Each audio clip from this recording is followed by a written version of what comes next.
গোপনে দান করলে আল্লাহর রাগ ক্রোধ কমে যায়। আপনার কোনো পাপের কারণে আল্লাহ যদি আপনার উপর রেগে থাকে, আপনি গোপনে কিছু দান করে দেন, ওই রাগটা মুহূর্তেই ঠান্ডা হয়ে যাবে। 7 শ্রেণীর ব্যক্তিকে আল্লাহ তাআলা আরশের নিচে ছায়া দিবে কিয়ামতের দিন, যেদিন আকাশের সূর্যটা মাথার কাছে চলে আসবে, জমিনটা তামার জমিন হয়ে যাবে, তৃষ্ণায় মানুষের জিহ্বা বের হয়ে কুকুরের মতো নাভির সামনে ঝুলতে থাকবে। সূর্যের প্রচন্ড কিরণ আর তাপে মাথার মগজগুলো গলে গলে নাকের ছিদ্র আর কানের ছিদ্র দিয়ে ভাতের মাড়ের মতো টপ টপ করে বেয়ে বেয়ে পড়বে। আল্লাহর আরশের ছায়া ছাড়া সেদিন আর কোনো ছায়া থাকবে না। বিষ্ণু বললেন 7 শ্রেণীর ব্যক্তিকে আল্লাহ তাআলা সেদিন আরশের নিচে ছায়া দিবে।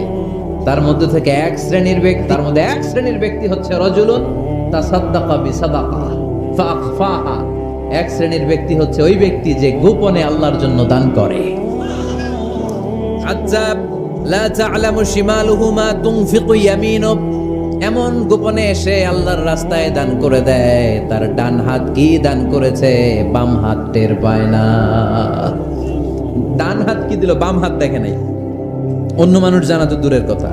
এই গোপন দান আমার আল্লাহর কাছে খুব প্রিয়, এজন্য একটু দান করার অভ্যেস করেন, অল্প করে করেন। আজকে যেই 5 টাকা দান করে দেন মসজিদে, 2 টাকার নোট থাকলে দান করে দেন, 1 টাকার পয়সা থাকলে দান করে দেন। দান করতেই হবে, কারণ মুত্তাকি হতে চাইলে এই দানের ধারাবাহিকতা কন্টিনিউয়াসলি এটা রাখতে হয়, এটা থামানো যায় না। সময় ভালো বেশি দিলাম, সময় খারাপ কম দিলাম, কিন্তু দিতে হবে। তোমার আর তোমার আল্লাহর মাঝে কোনো গোপন আমল আছে নাকি যেটা আল্লাহ ছাড়া কেউ জানে না? জীবনে আমাদের প্রত্যেকের এমন কিছু গোপন আমল ইবাদত আর দান সদকা করা দরকার যেটা দুনিয়ার কেউ জানে না, জানে আমার রব আর জানি আমি। এরকম দান থাকার দরকার আছে না নাই?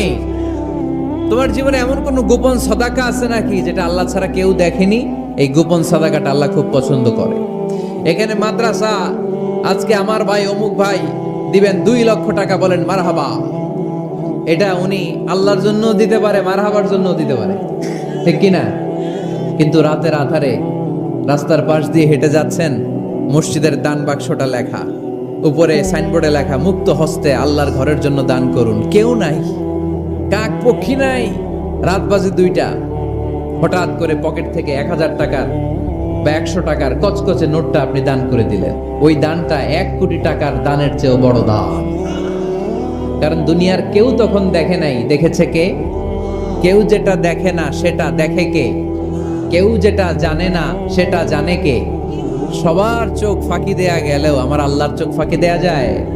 এজন্য দান করতে হবে একজনের খুশির জন্য। তিনি কে? এজন্য রাব্বুল আলামিন বলেন, মাসালুল্লাযীনা ইউনফিকুনা আমওয়ালাহুম ফি সাবিলিল্লাহি কামাসালি হাব্বা আমবাতাত 7 সানাবিলা ফি কুল্লি সুমবুলাতিন মিআতু হাব্বা ওয়াল্লাহু ইউদাঈফু লিমান ইয়াশা ওয়াল্লাহু ওয়াসিউন আলীম। সুবহানাল্লাহ পড়েন। আল্লাহ বলেন, এই যে তোমরা আমার রাস্তায় দান করো, এটার উপমা একটা চারা বীজের মতো। এই চারা বীজ জমিনে গেড়ে দিলে সেখান থেকে 60টা শীষ গজায়, প্রতিটা শীষ থেকে 100টা করে দানা হয়, প্রতিটা শীষে জন্ম নেয় শত শস্য দানা। সুবহানাল্লাহ। চারা বীজ চিনেন না? মাটিতে ঢুকাই দিলেন, 60টা শীষ গজালো, প্রতিটা শীষে আবার 100টা করে দানা, মোট কটা হইলো? 700টা। এক চারা বীজ থেকে যেমনি 700 দানা গজায়, তেমনি 1 টাকা দান করলে এরকম 700 গুণ সওয়াব আপনার আমলনামায় ঢুকাই দিবে কে? যারা দুনিয়ার বুকে প্রকাশ্যে গোপনে দান করত, সচ্ছল আর অসচ্ছল অবস্থায় দান করত, কিয়ামতের দিন যখন তাদেরকে তাদের আমলনামা দেয়া হবে, আমলনামা দেখে বলবে, আল্লাহ এত সওয়াব দুনিয়ার বুকে আমি করি নাই, অন্য কারো আমলনামা তোমার ফেরেশতারা ভুল করে আমারে দিয়েছে। আল্লাহ এত আমলনামা তো আমি করি নাই, এত নেক কাজ কোত্থেকে আসলো? এটা আমার না, তোমার ফেরেশতারা ভুল করে আরেকজনেরটা গছাই দিছে আমারে। আল্লাহ বলবে, না, আমার ফেরেশতারা ভুল করে না। সুবহানাল্লাহ পড়ে। ফেরেশতারা কখনো ভুল করতে পারে না, এটা তোমারই আমলনামা, আমার আমলনামা, আমি তো এত সওয়াব করি নাই। আল্লাহ বললেন, তুমি যে ওই আমার খুশির জন্য দান করেছো, ওই ছোট্ট দানটাকে আমি বড় করে তোমার আমলনামায় ঢুকাই দিচ্ছি। হাদিসে এসেছে, কামা ইউরাব্বি আহাদুকুম ফুলুয়া, তোমরা যেমনি ছাগল পালো, বাছুর পালো, আল্লাহ তাআলা তোমাদের দানটাকে এরকম পেলে পুষে বড় করে। তো এই যে গাভী যখন বাচ্চা দেয়, বাছুর হয়, খুশি লাগে না আপনাদের? মালিক কি করে? এটারে খাওয়ায়, খাইয়ে দাইয়ে পেলে পুষে বড় করে না কুরবানির হাটে বিক্রির জন্য। আল্লাহ বললে তুমি যে ওই ছোট্ট দান করেছো, তোমার এই ছোট্ট দানটা আমিও এটারে খাইয়ে দাইয়ে পেলে পুষে বড় করে উহুদ পাহাড়ের সমান করে তোমার আমল নামায় ঢুকিয়ে দিয়েছি। এজন্য আল্লাহ বললেন আল্লাযীনা ইউনফিকুনা ফিস সাররাই ওয়াদ দাররা, মুত্তাকিদের প্রথম গুণ সচ্ছল আর অসচ্ছল উভয় অবস্থায় আল্লাহর জন্য তারা দান করে। সুবহানাল্লাহ পড়ে। মুত্তাকিদের 2 নাম্বার গুণ আল্লাহ বললেন ওয়াল কাযিমিনাল গায়জ, মুত্তাকিরা শুধু সুখে দুঃখে সচ্ছল অসচ্ছল অবস্থায় তারা দান করে না। মুত্তাকি বান্দার 2 নাম্বার বৈশিষ্ট্য, তারা রাগকে হজম করে, ক্রোধকে নিয়ন্ত্রণ করে। সুবহানাল্লাহ।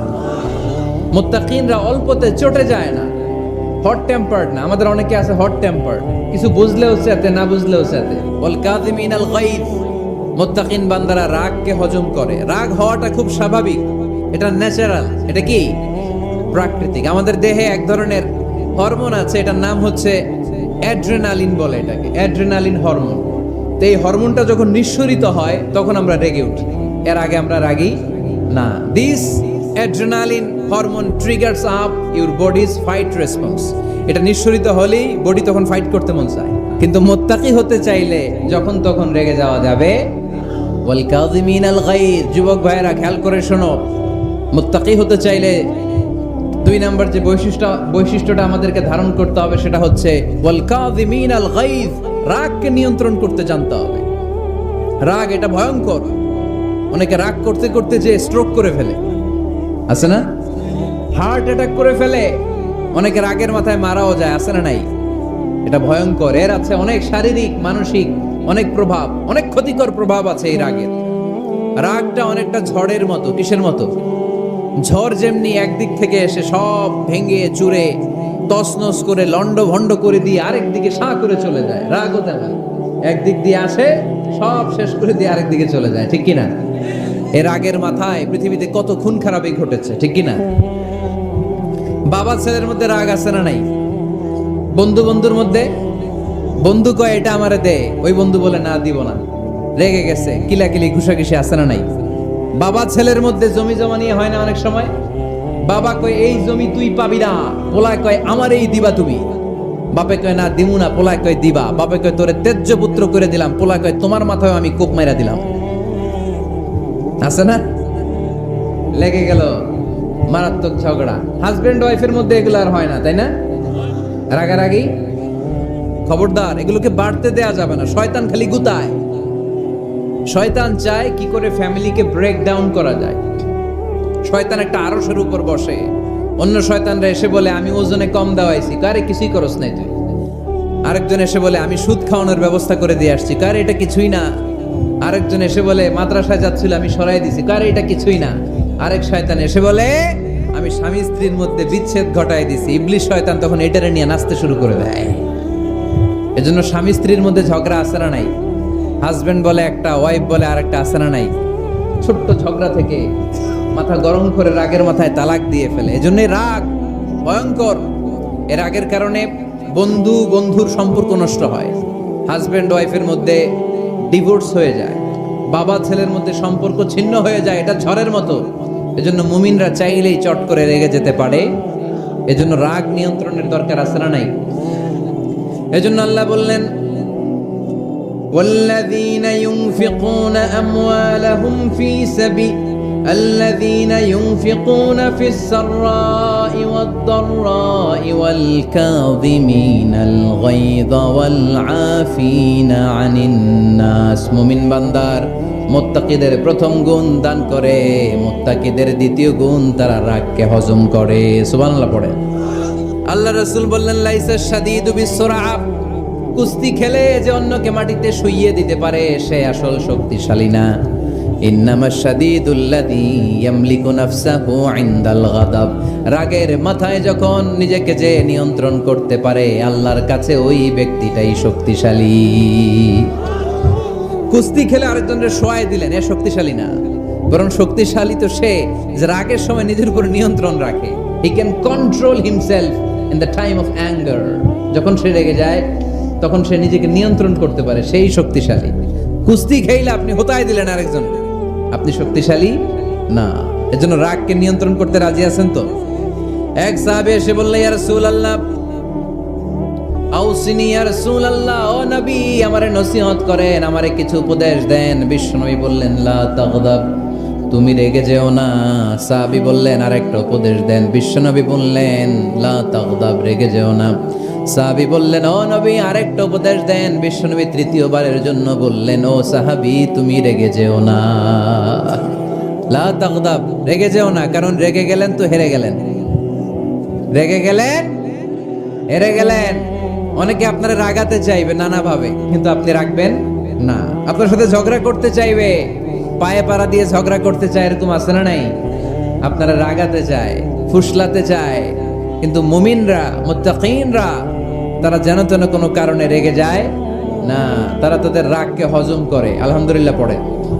আল্লাহ রাসূল সাল্লাল্লাহু আলাইহি ওয়াসাল্লাম কখনো রাখতেন না, কখনো না। ওনার উপর অনেক অত্যাচার হয়েছে, উনি রাগেন নাই, উনি ক্ষমা করে দিয়েছেন। কি করেছেন? আল্লাহ রাসূল সাল্লাল্লাহু আলাইহি ওয়াসাল্লাম যখন মক্কায় নামাজ পড়তেন, আল্লাহ রাসূল সাল্লাল্লাহু আলাইহি ওয়াসাল্লাম যখন রুকুতে যেতেন, সিজদায় যেতেন, পিঠের উপরে পচা উটের নাড়ি ভুঁড়ি চাপিয়ে দেয়া হতো। আল্লাহ রাসূল কখনো রেগেছেন? কথা বলেন। তায়েফের ময়দানে দাওয়াত দিতে গেলেন, পাথর মারা হলো, তিনি রেগেছেন? বাড়ি থেকে বের করে দেয়া হলো, বাধ্য হয়ে মক্কা থেকে মদিনায় হিজরতে গেলেন। মক্কার দিকে তাকিয়ে তাকিয়ে চোখের পানি ছাড়লেন আর বললেন, মক্কা তু আহাব্বুল বিলাদ ইলাইয়া, আমার কাছে সবচেয়ে প্রিয় শহর মক্কা শহর। লাউলা উখরিজতু লামা খারাজতু, আমার যদি বের করে দেয়া না হতো মক্কা থেকে জীবনে কোনোদিন আমি বের হতাম না। তারপরেও বিশ্বনবী রাগেন নাই। ব্ল্যাক ম্যাজিক করে 6 মাস বিশ্বনবীকে অসুস্থ করে রাখা হয়েছে, তিনি রাগেন নাই। আল্লাহ রাসূল সাল্লাল্লাহু আলাইহি ওয়াসাল্লাম একবার উটের উপর চড়ছিলেন। ইন দ্য মিন টাইম এক বেদুইন এসে বিশ্বনবীর গায়ের চাদর ধরে টান দিলেন। হাদিসের বর্ণনাকারী সাইয়েদনা আনাস রাদিয়াল্লাহু তাআলা উনি বলেন, কুনতু আমশি মা রাসূলিল্লাহ, আমি একবার রাসূল সাল্লাল্লাহু আলাইহি ওয়াসাল্লামের সাথে হাঁটছিলাম। ওয়া আলাইহি বুরদুন নাজরানি গলিদুল হাশিয়া, আর রাসূল সাল্লাল্লাহু আলাইহি ওয়াসাল্লামের গায়ে ছিল চাদর, নাজরান দেশ থেকে নিয়ে আসা। বিশ্বনবীর ওই চাদরের এইখানে খসখসে ডিজাইন ছিল। তো আল্লাহ রাসূল যখন চাদর গায়ে দেয়া, ওই বেদুইন যখন চাদর টান দিয়েছে, ওই খসখসে ডিজাইন আল্লাহ রাসূল সাল্লাল্লাহু আলাইহি ওয়াসাল্লামের ঘাড়ের চামড়া ছিঁড়ে ফেলেছে। আসছিল ভিক্ষা করতে, বেদুইন আসছে কি করতে? ভিক্ষা চাওয়ার স্টাইল দেখেন, ভিক্ষা চাওয়ার স্টাইল দেখছেন? আল্লাহ রাসূল সাল্লাল্লাহু আলাইহি ওয়াসাল্লামের চাদর ধরে এমন টান মেরেছে, ওই খসখসে চাদরের দাগ বিষ্ণু সাল্লাল্লাহু আলাইহি ওয়াসাল্লাম ঘাড়ের মধ্যে বসে ঘাড়ের চামড়া ছিঁড়ে গিয়েছে। বিষ্ণু প্রচন্ড ব্যথা পেয়েছে, কিন্তু কিছুই বলেন নাই। ফালতাফাতা ইলাইহি রাসূলুল্লাহ, আল্লাহ রাসূল তার দিকে তাকালেন, তাকিয়ে সুম্মা দাহিক, ছোট্ট একটা মুচকি হাসি দিলেন। মুচকি হাসি দিলেন। ভিক্ষা করতে আসছে, চাদর ধরে টান মেরা ঘাড়ের চামড়া ছিঁড়ে ফেলছে, আর বলতে শুরু করছে, ইয়া মুহাম্মদ মুরলি মিন মালিল্লাহ, আল্লাহর যে সম্পদ আছে বাইতুল মালের সম্পদ থেকে আমার কিছু দাও, আমার কিছু নাই। আল্লাহ রাসূল সাল্লাল্লাহু আলাইহি ওয়াসাল্লাম ফাদাহিক, একটা মুচকি হাসি দিলেন, দিয়ে সে যা চেয়েছে তার হাতে সেটা উঠিয়ে দিলেন। চিল্লায় পড়েন সুবহান। তার মানে আমার নবী সহজে রাখতেন না। ওনার গায়ের উপর, দেহের উপর অত্যাচার করা হলে বিষ্ণু সাল্লাল্লাহু আলাইহি ওয়াসাল্লাম কখনো রাগেন নাই। মারা হয়েছে, পাথর মেরে রক্তাক্ত করা হয়েছে, পিটানো হয়েছে, আল্লাহ রাসূল সাল্লাল্লাহু আলাইহি ওয়াসাল্লাম কখনো রাগেন নাই। তবে আল্লাহর জমিনে আল্লাহর বিধান লঙ্ঘিত হওয়া মাত্রই বিষ্ণু সাল্লাল্লাহু আলাইহি ওয়াসাল্লাম রেগে যেতেন। পড়েন আল্লাহু আকবার। আল্লাহর বিধান লঙ্ঘিত হতে দিতেন না। যেই লোকটা নামাজ পড়া অবস্থায় উটের পচা নাড়ি ভুঁড়ি চাপিয়ে দিলে রাগেন না, যাকে পাথর মারা হলে রাগেন না, চাদর ধরে টেনে গায়ের চামড়া ছিঁড়ে ফেললে রাগেন না, ওই ব্যক্তিটা আল্লাহর জমিনে আল্লাহর আইনের বিরুদ্ধে কথা বললে রেগে যেতেন। কারণ এটা আল্লাহর আইন, আল্লাহর আইনে সবাই সমান, আল্লাহর চোখে সবাই সমান। ওইখানে প্রধানমন্ত্রী নাই, ওইখানে প্রেসিডেন্ট নাই, ওইখানে এমপি নাই, ওইখানে রিকশাওয়ালা আর প্রধানমন্ত্রী আর প্রেসিডেন্ট এক কাতারে দাঁড়িয়ে আল্লাহর সেজদা দেয়। চিল্লায় বলেন ঠিক কিনা? নিজেকে আক্রমণ করা হলে রাখতেন না, কিন্তু আল্লাহর জমিনে আল্লাহর বিধান লঙ্ঘিত হলে আল্লাহ রাসূল রেগে যেতেন। মদিনাতে এক মেয়ে চুরিতে ধরা পড়লো, বনু মখজুমিয়া গোত্রের এক নারী চুরিতে ধরা পড়লো। সাহাবীরা যে বললে, ইয়া রাসূলুল্লাহ, অনেক বংশীয় মেয়ে, আপনি হাত কেটে দিয়েন না, মাফ করে দেন। কি করেন? আল্লাহ রাসূল সাল্লাল্লাহু আলাইহি ওয়াসাল্লামের চেহারাটা আগুনের গোলার মতো লাল হয়ে গেল, রেগে গেলেন। আল্লাহ রাসূল বললেন, এত বড় সাহস পেলে কোত্থেকে? এটা আল্লাহর আইন। চিল্লায় বলো, কার আইন?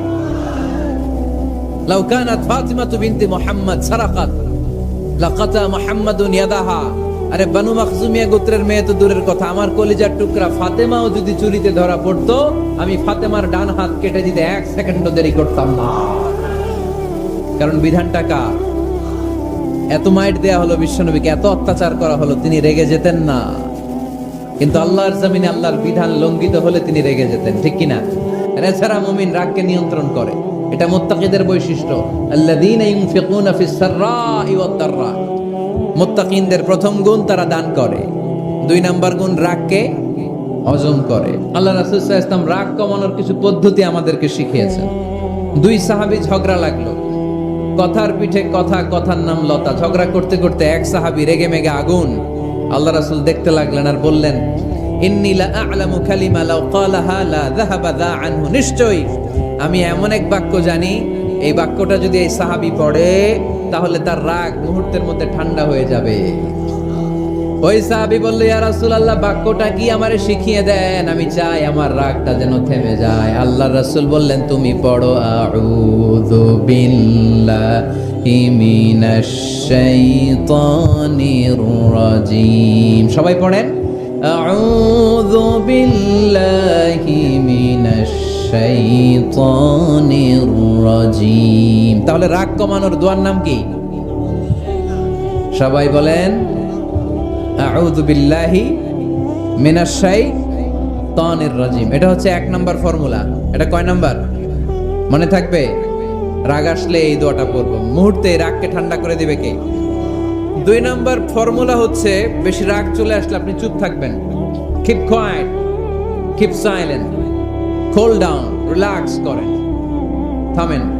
অশ্রাব্য ভাষায় গালিগালাজ করবেন না। অনেকে রেগে গেলে গড় গড় করে কি যেন বলে, গালিগালাজ করে, 14 গোষ্ঠী উদ্ধার করে স্যার, আছে না নাই? না, এই গালিগালাজ যখন কন্টিনিউ করবেন আরো বাড়তে থাকবে আপনার রাগ। আপনি একটু থামেন, stop, relax and keep quiet. ইদা গাদিবা আহাদুকুম ফালিয়াসকুত, বলেছেন মুহাম্মদ সাল্লাল্লাহু আলাইহি ওয়াসাল্লাম। তোমাদের কেউ যখন রেগে যায়, সে যদি রাগ থামাতে চায় সেজন্য চুপ থাকে। 3 নম্বরে বিষ্ণু ঈসা ইসলাম বললেন, তোমার কার্যক্রম কমিয়ে দাও, লোয়ার ইউর অ্যাকশন, অ্যাকশন কমাও, ডাইরেক্ট অ্যাকশনে যাও না। আমরা কি করি? রাগ আসলে ডাইরেক্ট অ্যাকশন, 1 তালাক, 2 তালাক, 3 তালাক, 22 তালাক, 100 তালাক, শাশুড়ির সুদা তালাক দিয়ে ফেলা, আছে না নাই? কই তোর মারে তালাক, তোর 14 গোষ্ঠী তালাক, বিয়ে করছে একটারে তালাক দিয়ে 14 গোষ্ঠীরে, এরকম ডাকাইত আছে না নাই? ওমরে ফারুক যখন খলিফা রাদিয়াল্লাহু তাআলা আনহু, এক লোক তার স্ত্রীকে 100 তালাক দিছে। কয় তালাক? স্ত্রী এসে ওমরে ফারুককে বললেন, ইয়া আমিরাল মুমিনিন, বিচার করেন। কি বিচার? আমার স্বামী তো আমার 100 তালাক দিছে। কয় তালাক? ওমরে ফারুক বললেন, তোমার স্বামীকে ডেকে আনো। ডেকে আনা হলো। বলল, ঘটনা কি? তালাক দিবা 3টা, 100টা দিলা কেন? কয় রাগ হয়েছিল অনেক, মেজাজ গরম হয়ে গেছিল। ওমরে ফারুক বললেন, চাই আর তালাক মিন শিআরিল্লাহ, তালাক হচ্ছে আল্লাহর শিআর, এটা কোরআনের আইন, এটা নিয়ে ফাইজলামি করলি কেন? এদিকে আয়, বিচার করি। জামাই বউরে বসায় তিনি বিচার করে দিলেন, 3 তালাকে তোর বউ তালাক, বাকি 97 তালাক তোর পিঠের উপর পড়বে। কই পড়বে? এবার জল্লাদ নিয়ে আসা হলো, চাবুক নিয়া, ওয়াহিদ, ইসনাইন, তালাতা, আরবা, খামসা, এক একটা চাবুক মারে আর সিল্লান মারা ওঠে স্বামী। কয় সব তালাক তোর পিঠের উপরে দিলাম। এরকম বিচার যদি ওমরে ফারুকের মতো বাংলার জমিনে থাকতো, একটা বদমাইশও খুঁজে পাওয়া যেত? লোয়ার ইউর অ্যাকশন, রেগে গেলে অ্যাকশন কমান, ডাইরেক্ট অ্যাকশন মেরেন না, কার্যক্রম কমিয়ে দেন। আল্লাহ রাসূল সাল্লাল্লাহু আলাইহি ওয়াসাল্লাম বললেন, ইযা গাদিবা আহাদুকুম ওয়া হুয়া কায়েম, দাঁড়িয়ে থাকা অবস্থায় যদি কেউ রেগে যায়, ফালিয়াজলিস, সেজন্য বসে যায়। ফাইন যাহাবা আনহুল গাদাবু ওয়া ইল্লা ফালিয়াত্তাজি, বসে যাওয়ার পরেও যদি তার রাগ কমে না যায়, সেজন্য শুয়ে যায়। কত সুন্দর ফিলোসোফার ছিল বিষ্ণু ঈসা ইসলাম। এই কথাগুলোর দাম কত জানেন? ওজন কত জানেন? কিভাবে আমাদেরকে তিনি সভ্য বানাতে চেষ্টা করেছেন, কিভাবে আমাদেরকে সুখী সমৃদ্ধ মানুষ বানাতে চেষ্টা করেছেন। দাঁড়িয়ে থাকলে যদি রেগে যাও, বসে পড়ো, বসে গেলেও যদি রেগে যাও, শুয়ে পড়ো। সুবহানাল্লাহ পড়েন। তার মানে রাগ কমানোর 1 নাম্বার ফর্মুলা আউযুবিল্লাহ পড়বেন, 2 নাম্বার ফর্মুলা চুপ থাকবেন, 3 নাম্বার ফর্মুলা অ্যাকশন কমিয়ে দিবেন, দাঁড়ালে বসবেন, বসে থাকলে শুয়ে যাবেন। 4 নম্বরে বিশ্বনবী বললেন, তারপরেও যদি তোমার রাগ কমে না যায়, ঠান্ডা পানি দিয়ে ওযু করো, রাগ কমায় দিবে কে? ওযু করেন ঠান্ডা পানি দিয়ে, রাগ কমায় দিবে কে? আল্লাহ রাসূল সাল্লাল্লাহু আলাইহি ওয়াসাল্লাম বললেন, শাইতান ইন্নাল গাদাবা মিনাশ শাইতান, নিশ্চয়ই রাগ আসে শয়তান থেকে। রাগ এনে দেয় কে? একটু আওয়াজ করে বলেন না, এনে দেয় কে? রাগ এনে দেয় শয়তান। ও শয়তানু খুলিকা মিনান নার, শয়তান তৈরি আগুন দিয়ে। শয়তান তৈরি কি দিয়ে? ওয়ান নারু তুতফাউ বিল মা, আর আগুন নিভায় পানি দিয়ে। আগুন নিভায় কি দিয়ে? এজন্য তোমাদের কেউ যখন রেগে যায়, ইদা গাদিবা হাদুকুম ফালিয়াতাওয়াদ্দা, সেজন্য ঠান্ডা পানি দিয়ে ওযু করে তার রাগটারে ঠান্ডা করে দিবে কে? এজন্য আল্লাহ বললেন, আমার মুত্তাকিদের বৈশিষ্ট্য হলো আল্লাযীনা ইউনফিকুনা ফিস সাররাই ওয়াদ দাররাই ওয়াল কাযিমিনাল গায়যা ওয়াল আফিনা আনিন নাস। মুত্তাকিন বান্দারা সুখে দুঃখে দান করে, রাগ ক্রোধ আসলে এটাকে তারা হজম করে। মুত্তাকিনদের 3 নাম্বার বৈশিষ্ট্য হলো, তাদের সাথে কেউ অন্যায় করলে তারা ক্ষমা করে। সুবহানাল্লাহ পড়েন। কি করবেন? ক্ষমা করে দিবেন। মুত্তাকিদের 3 নাম্বার বৈশিষ্ট্য কি? নাকি অন্তরের মধ্যে দুঃখ কষ্ট রেখে দিবেন? অনেকে আছে অতীতের কষ্ট ভুলতে চায় না, ভুলতে পারে না। কেউ আপনারে ধমকি দিছিল, কেউ আপনার সাথে খারাপ আচরণ করছিল, কেউ আপনারে গালি দিছিল, অনেকে এটারে পেলে পুষে অন্তরে বড় করে রাখে, আছে না নাই? ভুলতে চায় না। মনের ভেতরে রাগ পেলে পুষে রাখা ঠিক না। মনে মনে কয়, তুই আমারে মারছিলি, আমি তোরে মারুম। তুই আমারে অপমান করছিলি ওই দিন, যদি একদিন সুযোগ পাই তোরে হতা এলামু। আছে না এরকম? সেই 20 বছর আগে আপনারে সে অপমান করছে, ওইটারে পেলে পুষে আপনি অন্তরে নিয়ে বয়ে বেড়াচ্ছেন। আর এই হিংসা ক্ষোভ যদি রাগ ভিতরে রাখেন, এটা আপনারা জ্বালায় দেয় ভিতরে, জানেন? আর যদি আপনি ক্ষমা করে দেন, একেবারে ঠান্ডা। জানেন এই ফর্মুলা আপনারা? এজন্য রাগ ক্ষোভ হিংসা কখনো অন্তরে পুষে রাখতে নাই। মা যাদাল্লাহু আবদান বিআফওয়িন ইল্লা ইজ্জান। কোন বান্দা যদি তার অন্য কোনো ভাইকে ক্ষমা করে দেয়, আল্লাহ তাআলা এই ক্ষমাকারীর সম্মান আর মর্যাদাকে বাড়িয়ে দেয়। আল্লাহ তাআলা নিজে ক্ষমাশীল, তিনি ক্ষমা করাকে পছন্দ করেন। তাই আমাদের বেশি বেশি ক্ষমা করা দরকার। এজন্য এখন কেউ যদি আপনার সাথে খারাপ আচরণ করে, আপনার উপর জুলুম করে, অন্যায় করে, কি করবেন? মাফ করে দিবেন। সে আমার সাথে খারাপ আচরণ করছে, আমি ক্ষমা করতে পারি না। ও আমারে গালি দিছিল, আমি ক্ষমা করি না, কিন্তু আমি কিন্তু ঠিকই আল্লাহর কাছে ক্ষমা চাই। মনে রাখবেন কিশোরগঞ্জের ভাইয়েরা, আল্লাহর কাছ থেকে ক্ষমা পেতে হলে আগে ক্ষমা করতে হবে। আল্লাহর কাছ থেকে ক্ষমা পেতে হলে আগে কি করতে হবে? ক্ষমা করে দিতে হবে। আল্লাহুম্মা ইন্নাকা আফুন তুহিব্বুল আফওয়া ফাআফু আন্নি। হে আল্লাহ, আপনি ক্ষমাশীল, আপনি ক্ষমা করাকে পছন্দ করেন। আল্লাহ, আপনি আমাকে ক্ষমা করে দেন। কদরের রাত্রে আমরা এই দোয়া করি না যে আল্লাহ আপনি ক্ষমাশীল, আল্লাহ আপনি ক্ষমা করাকে পছন্দ করেন, আল্লাহ আপনি আমাকে ক্ষমা করে দেন। আল্লাহর কাছে আমরা ক্ষমা চাই, কিন্তু আমরা নিজেরা নিজেদেরকে ক্ষমা করতে পারি না। আপনি যদি মুত্তাকি হতে চান, আগে মানুষকে ক্ষমা করতে হবে। আল্লাহ রাসূল সাল্লাল্লাহু আলাইহি ওয়াসাল্লাম যে কোনো পরিস্থিতিতে, যে কোনো অত্যাচারের বিপরীতে তিনি ক্ষমা করে দিতেন। সুবহানাল্লাহ পড়েন। যারা অন্যকে ক্ষমা করে দেয়, এদের রাতের ঘুম ভালো হয়। যারা অন্যকে ক্ষমা করে দেয়, এরা স্বস্তিতে থাকে, এদের কোনো মেন্টাল স্ট্রেস থাকে না, এদের হার্ট অ্যাটাক হয় না, এরা স্ট্রোক করে না। আলহামদুলিল্লাহ পড়েন।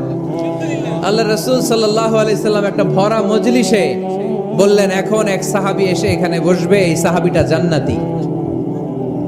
সব সাহাবারা অবাক, না জানি তিনি কার কথা বললেন। সবাই দেখতে পেলেন, ইন দ্য মিন টাইম এক আনসারী সাহাবী এসে এই জায়গাটাতে বসলো। তার কয়েকদিন পরে আরেকটা ভরা মজলিস আল্লাহ রাসূল বললেন, এখন এই মাত্র এক সাহাবী এসে এখানে বসবে, এই সাহাবীটা জান্নাতি। ঠিক ওই দিনও ওই আনসারী সাহাবীটা এসে ওইখানে বসেছে। আবার কয়েকদিন পরে আল্লাহ রাসূল সাল্লাল্লাহু আলাইহি ওয়াসাল্লাম বললেন, এই মুহূর্তে এই মজলিসে এমন এক সাহাবী ঢুকবে, এই সাহাবীটা জান্নাতি। সবাই খেয়াল করে দেখলো, ওই যে আনসারী সাহাবীর কথা রাসূল সাল্লাল্লাহু আলাইহি ওয়াসাল্লাম আগে বলেছিলেন, ওই সাহাবী এসে ইন দ্য মিন টাইম ওই জায়গায় বসেছে। চিল্লায় পড়েন সুবহানাল্লাহ। সব সাহাবীরা অবাক হয়ে গেলেন। ঘটনা কি? কি এমন গোপন আমল করে এই সাহাবী, যে গোপন আমলের কারণে তিনটা ভরা মজলিসে বিশ্বনবী এই সাহাবীকে বললেন জান্নাতি। সাইয়েদনা আব্দুল্লাহ ইবনে আমর ইবনুল আস গোপন তথ্য বের করার জন্য এই সাহাবীর বাড়িতে চলে যেয়ে সাহাবীকে সালাম দিয়ে বললেন, ও আনসারী সাহাবী, আমার বাবার সাথে আমার ঝগড়া হয়েছে, আমি 3 দিনের জন্য তোমার বাড়িতে মেহমান হতে চাই। কয়দিনের জন্য? 3 দিন। ওই আনসারী সাহাবী বলল, আহলান ও সাহলান, খুশ আমদেদ, আপনি আমার মেহমান হবেন, এটা তো আমার সৌভাগ্য, আসেন থাকেন, এই ঘরে আমি থাকি, এই ঘরটা ফাঁকা, আপনি এখানে থাকেন। এবার আব্দুল্লাহ ইবনে আমর ইবনে আস খেয়াল করলেন কোন গোপন আমল করে কিনা, কোন নেক আমল আছে কিনা এই সাহাবীর, যে কারণে 3বার বিশ্বনবী এই সাহাবীরে জান্নাতি বলেছে। 3 দিন টানা 3 দিন লক্ষ্য করার পরে সাইয়েদনা আব্দুল্লাহ ইবনে আমর ইবনে আস এই সাহাবীর মধ্যে তেমন বিশেষ কোনো নেক আমল, গোপন আমল আর দেখতে পায় নাই। 3 দিন যখন শেষ, যাওয়ার পথে বলে, ভাই আসলে আমার আব্বার সাথে আমার তেমন কোনো ঝগড়া টগড়া হয় নাই, ঝগড়া টগড়া কিছু না, আমি বিশেষ একটা কারণে এসেছি, বিশ্বনবী তোমাকে জান্নাতি বলে ঘোষণা করেছে, আমি দেখার জন্য এসেছি যে তুমি কি আমল করো, কিন্তু আমি তো বিশেষ কোনো আমল দেখলাম না। নামাজের সময় নামাজ পড়ো, তাহাজ্জুদের সময় তাহাজ্জুদ পড়ো, কোরআন তেলাওয়াতের সময় কোরআন তেলাওয়াত করো, আমি যা ইবাদত করি তাই তো করো, বরং আমার চেয়ে আরো কম করো, কি এমন তোমার আমল যে আমলের কারণে বিশ্বনবী তোমারে জান্নাতি বলেছে? সাহাবীটাকে বলে, আব্দুল্লাহ, আমার জীবনে বিশেষ কোনো আমল নাই, এমন কোন আমল আমি আমার জীবনে করি নাই যে আমলের কারণে বিশ্বনবী আমারে জান্নাতি বলে ঘোষণা দিতে পারে। তবে হ্যাঁ, এমন একটি আমল আছে, প্রতি রাতে ওই আমলটা করে আমি বিছানায় ঘুমাতে যাই। প্রতি রাতে এশার নামাজের পরে আমি যখন আমার বিছানায় ঘুমাতে যাই, আমি আমার অন্তরে কারো ব্যাপারে কোনো ঘৃণা, কোনো ক্ষোভ আমার অন্তরে পুষে রাখি না। সুবহানাল্লাহ পড়ে। কোনো ক্ষোভ, কোনো ঘৃণা, কোনো হিংসা, কারো ব্যাপারে অহংকার, জেলাসি, এগুলো অন্তরে নিয়ে আমি ঘুমাই না। আমি যখন ঘুমাতে যাই, আমি সবাইরে ক্ষমা করে দিয়ে, মাফ করে দিয়ে ঘুমাতে চলে যাই। হয়তো এই আমলটা আল্লাহ তাআলার কাছে অত্যন্ত প্রিয় হতে পারে, এই কারণেই হয়তো বিশ্বনবী আমাকে জান্নাতি বলে ঘোষণা করেছে। চিল্লায় পড়তে হবে আল্লাহু আকবার। এজন্য রাতের বেলায় যখন বিছানায় যান, সব ভুলে যান। কে গালি দিছিল ভুলে যান, কে ঠকাইছিল ভুলে যান, কে অপমান করেছিল ভুলে যান, কার সাথে মারামারি হয়েছিল ভুলে যান। বিছানায় যাওয়ার আগে সবাইরে মাফ করে দিয়ে একটা প্রশান্ত আত্মা নিয়ে ঘুমাতে যান। ওই সাহাবীর মতো আপনারও জান্নাতি বানাবে কে? ফাআলু ফাহিশাতান আও যালামু আনফুসাহুম যাকারুল্লাহা ফাস্তাগফিরু লিযুনুবিহিম। যদি তোমরা মুত্তাকি হতে চাও, মুত্তাকি বান্দার 4 নম্বর গুণ, তারা যদি কোনো অশ্লীল কাজ করে, পাপ করে, সাথে সাথে ক্ষমা চায় কার কাছে? যত পাপ আমরা করি না কেন, ক্ষমার দরজা আমাদের জন্য খোলা রেখেছে কে? সব সময় খেয়াল রাখবেন, কিশোরগঞ্জের যুবক ভাইয়েরা, পাপ হয়ে যেতে পারে, এটা ভেরি সিম্পল।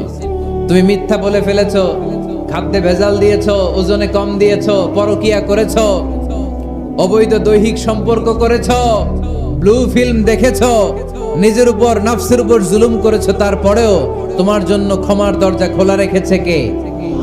মনে রাখতে হবে, আমাদের পাপ যত বড় হোক, তার রহমতের দরিয়া তার চাইতেও বড়, ঠিক কিনা? আমাদের গুনাহ আর অন্যায় যদি হয় খালের পানির সমান, বিলের পানির সমান, আল্লাহর দয়া সাগরের পানির সমান। আমাদের অন্যায় আর পাপ যদি হয় পাহাড়ের সমান, আমার রবের দয়া আকাশের সমান, ঠিক কিনা? বিষ্ণু বলেছেন, কুল্লুকুম খাত্তাউন ওয়া খায়রুল খাত্তাইন আত-তাওয়াবুন। তোমরা সবাই পাপী। আমরা সবাই কি? আওয়াজ করে বলেন না, আমরা সবাই কি? আমরা যে পাপী, এটা বলতে আপনাদের লজ্জা লাগে? আমরা সবাই কি? শুধু কি পাপী? পাপীর ঘরের পাপী, 14 গোষ্ঠী পাপী। আমি পাপী, আমার বাবা পাপী, আমার মা পাপী, আমার দাদা পাপী, আমরা সবাই পাপী। আল্লাহ রাসূল বললেন, কুল্লুকুম খাত্তাউন, তোমরা সবাই পাপী, ওয়া খায়রুল খাত্তাইন আত-তাওয়াবুন। আর এই পাপীদের মধ্যে সবচেয়ে ভালো পাপী ওই পাপী যেই পাপী পাপ করার পরই তওবা করে, ইস্তেগফার পড়ে, ঠিক কি না? এজন্য আল্লাহ বললেন, আমার মুত্তাকি বান্দারা যদি ভুল করে, আমার মুত্তাকি বান্দারা যদি অন্যায় করে, সাথে সাথে ক্ষমা চায় কার কাছে? ক্ষমার দরজা আমাদের জন্য খোলা আছে না নাই? আমরা যদি ভুল করি, অন্যায় করি, আমরা পড়ি রব্বানা যালামনা আনফুসানা ওয়া ইল্লাম তাগফির লানা ওয়া তারহামনা লানাকুনান্না মিনাল খাসিরিন। ও আল্লাহ, ভুল করেছি, অন্যায় করেছি, পাপ করেছি, গুনাহ